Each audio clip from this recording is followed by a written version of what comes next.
What's up, Thrashers, and welcome back once again to the Thrash Maniac 99 YouTube channel. And I am back with probably my personal, most anticipated album of 2024. And we are talking about the latest offering from Job for a Cowboy with Moon Healer. This comes out on February 23rd on Metal Blade Records, and this is the band's first full length in about 10 years. Now, I believe I reviewed their last album, Sun Eater, which came out in 2014, and it was an absolute thrill of an album. Probably still, in my opinion, Job for a Cowboy's best album up to that point, as it was basically signaling where Job for a Cowboy are going from here on out. Of course, Job for a Cowboy, for those who don't know, they are a band that started out as one of the pillar bands of the deathcore movement, particularly with their debut EP, Doom. But then after that, they pretty much moved away from deathcore and became mostly just a straight up death metal band. However, on the last album, Sun Eater, which came out in 2014, you saw a huge shift in sound. A lot less of the traditional death metal and more towards progressive death metal or technical death metal, very much in the vein of bands like Obscura, Opeth, latter era Death even. This album, I will go ahead and say this feels like the continuation of where they left off from Sun Eater. So to kick things off, we got Beyond the Chemical Doorway, and this one starts off rather sinister and dark with these dissonant melodies. Now, you're going to hear me say dissonance quite a lot, because there are a lot of dissonant chords going on throughout this whole album. In this case, it starts off similar to like a Mastodon dissonant melody, only done in a more progressive technical death metal style. Then it just gets absolutely fucking bonkers with the rhythms and the riff changes going on. Of course, when it comes to the guitar work across the board on this entire album, it's just flying at like a million miles an hour. There's so much going on with the guitars that it's hard to keep up with at times. But it's not like technical wankery. It's just they're just playing these more complex technical riffs that don't feel like they're jacking off on the guitars. It's like proper technical death metal is what they're going for, where it's just all about being as complex as you can without it sounding like guitar masturbation. Now, one thing that definitely pops up on this track, and that pops up here and there on the rest of the album, chugging riffs, like those classic death metal chugs you get on this track, and also groove. They still manage to balance out their technical wizardry they're showing with some groove, kind of similar to Decapitated to some degree, where Decapitated, at least early on, knew how to balance their technical play with catchy grooves. And you get that on this opening track, as this huge groove has some chug and melody to it. And then we move into Etched in Oblivion, where you get more dissonant melodies, but this time they feel closer to a band like Gojira. And even the grooves that follow feel like Gojira. But then you get kind of what you got a little bit of on Sun Eater, and that's more of that like latter era death type of riffs. Like individual thought patterns, symbolic, sound of perseverance, like that particular era of death towards the end. You get some of those kind of riffs popping up, not only on this track, but on some other songs later on in the album. But the dissonance that happens on this track kind of more or less stays in the background as like progressions, while you got the main guitars doing its thing and the bass. Holy shit. Nick, I don't know how you do it, but you just outdid yourself with bass flurries on this entire album. Like, all over this album, the bass shines forth through the mix, and I forgot to mention the production was done by Jason Sukoff over at Audio Hammer, and does a great job. Granted, I do wish the guitars could have sounded just a notch more dirty, but it works for what Job for a Cowboy is going for with the more proggy technical songwriting chops that they've adopted over the past 10 plus years.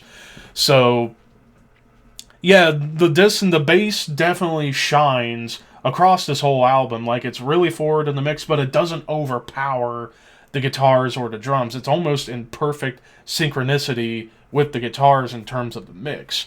But I love how, especially during the solos, which the leads on this album are incredible. Like, similar to the riff work, the leads on here are just flying in all sorts of directions, whether it be melodic or technical, whichever direction they take these leads to. I guess I'm trying to say they make you go on a journey with all these different kind of solos, but I love how the bass maintains the rhythm, like as if the rhythm guitar's not there, the bass is kind of carrying on what the rhythm guitars would be doing during a lead. And definitely at the end of Etched in Oblivion, it feels like a spaceship's about to explode at the end as the bass and drums just go absolutely bonkers. Then we get into Grinding Wheels of... Oh, God, I gotta figure out how to say this. Ophanum? There we go. Grinding Wheels of Ophanum. So, drum intro with bass flurries and dissonant progression, of course. Then you get some more thrashy rhythms coming in, like more thrash metal beats with some tasty guitars. Dare I say, this was maybe the moment where I thought of bands like Necrophagist and Obscura, particularly that like German technical death metal style. But you still get plenty of groove, but some low-end tremolos, like more straight-up death metal tremolos with some chug attached, before you do get some darker melodies and then even some more high-end tremolos, more like crawling tremolos that ascend and descend. But you do get a section where after a clean melody, it builds up into a section that you would hear on like early Mastodon with the drums and those dissonant chords. Then we move into The Sun Gave Me Ashes, so I sought out the moon. This almost feels like the perfect song that leads from Sun Eater into Moon Healer. The riffs on at the beginning, at least on this track, made me think of Cryptopsy because they were just so batshit insane.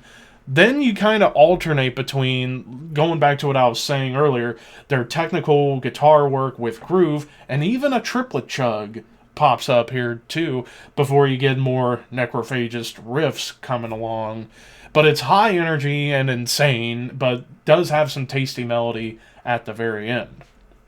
Then we get into the Crystalline Crypts, where this one might have been one of my favorites on the album because it's less speed and more about groove. Like this one almost feels like they took the Gojira groove, mixed it with later era death riffs, and that's what you get on this whole song. It even slows down to help build some tension while the dissonance returns.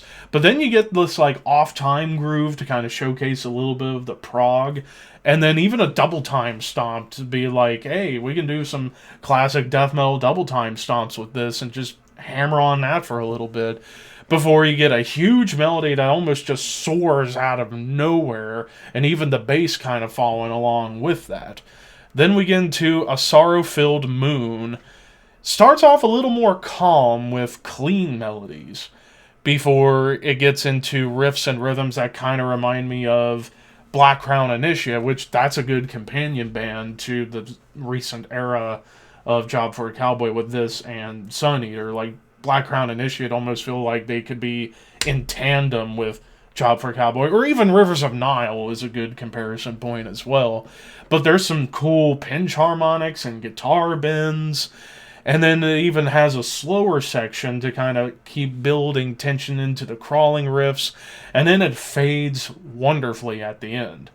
Then we get into The Agony Seeping Storm, which was the first single of the album, released back in 2023. Immediately you get a crazy lead. And this is probably the most aggressive and intense song of the entire album. This is almost Nile levels of brutality and aggression and insanity and technical wizardry. It almost feels like another Nile song, but you do get great groove throughout. Some thrashy moments pop up before things just go even more crazy.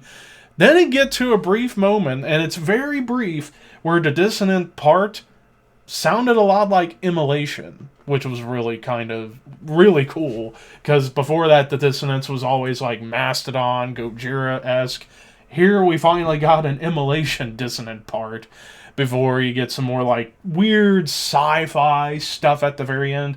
And it does end, the song does end abruptly, unfortunately, but then we get into the epic closer to Forever Rot, almost 7 minutes long. So it's almost like definitely picking up on that trope from Sun Eater where they end on a big epic long closer.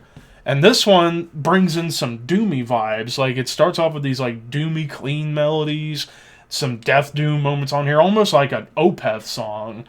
Then you get some triplet chugs, double time stuff, some blast comeback, back to more Nile craziness with the guitars, somber clean melody in the middle, and it even ends with that somber clean melody, but there's some twanginess going on with the guitars, almost like Primus just pops up in a tech death band, which is weird, but it works here to end the song and the album off. So yeah, as far as anything else, like again, the guitar work's incredible, the bass work is massive. I didn't really talk much about the drums. The drum work on this album is just all over the place. Thrashy rhythms, blast beats, double time, groove, off time rhythms. Like this drummer, and I forget who he is, but he's also the drummer of Infios, and also was on the last Machine Head album as the drummer. But he puts on a hell of a performance on this entire adventure. Now, as far as any complaints go, honestly, one of the main complaints I had about this album, I wish there could have been some more standout riffs that weren't just off the wall insanity. Like Sun Eater, I feel like they really captured a really good balance, like I said, between their insane riffing they were going on there, but with some catchy riffs, or like riffs that still stick in your head, like Worming Down. I forget the name of the closer on Sun Eater. It's been a bit since I've listened to Sun Eater, but yeah, I do wish there could have been some more standout riffs, but I think we got a pretty solid trade-off with where we were on Sun Eater into Moon Healer. Like, they're definitely exploring more prog technical territory even further, I would say, than Sun Eater. But I just wish there could have been some more standout, catchier riffs on here to kind of balance it out with the technical insanity that we got going on here. And then, of course, maybe they relied a little bit too much on the dissonance.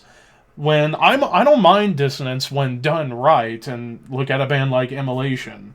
They know how to do it right but still maintain catchiness. Here, the dissonance just kind of felt more like they kind of took over at times, and I think they could have cut down on the amount of dissonance they were going for here, and maybe counter that with some more of those catchier riffs. But overall, this is a hell of a follow-up to an amazing album, so I'm going to give this a 4 out of 5. I don't think it's as strong as Sun Eater was, just because that album just came out of nowhere and it caught my ears when it came out. This is still great, but it just, like I said, I just want more catchier riffs on here, and I think it would have gone up to maybe even a 5. But for now, it's a 4. Who knows, maybe with more listens, I'll appreciate more of what's going on here, and it could go up in the ranking. But still, fantastic stuff all around. Nothing more, nothing less. But of course, those were just my opinions. What did you guys think of Moon Healer by Job for Cowboy? Let me know in the comments below. And until next time, thank you guys for watching. Keep your horns high and your dreams wet.